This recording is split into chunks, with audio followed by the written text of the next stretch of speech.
ખેડા જિલ્લા પોલીસ દ્વારા નશાબંધીના કડક અમલ માટે લેવાયેલા પગલાંના પરિણામે ખેડા જિલ્લા પોલીસ દ્વારા નશાબંધીના કડક અમલ માટે લેવાયેલા પગલાંના પરિણામે 31ના તહેવાર પહેલાં જ બુટલેગરમાં ફફડાટ વ્યાપી ગયો છે।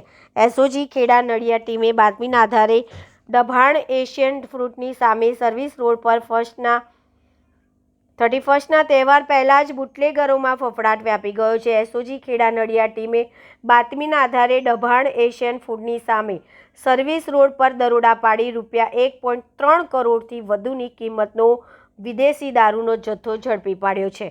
પ્લાસ્ટિકના એર બબલ રોલની આડમાં છુપાયેલી વિવિધ બ્રાન્ડની ₹29,760 બોટલ આઈસર ટ્રકમાંથી મળી આવી હતી। આ કામગીરીમાં પોલીસે મધ્યપ્રદેશના ધાર જિલ્લાના પપ્પુ ચૌહાણને સ્થળ પરથી દબોચી લીધો હતો, જ્યારે ઇન્દોરના મુખ્ય સૂત્રધારને વોન્ટેડ જાહેર કર્યો છે।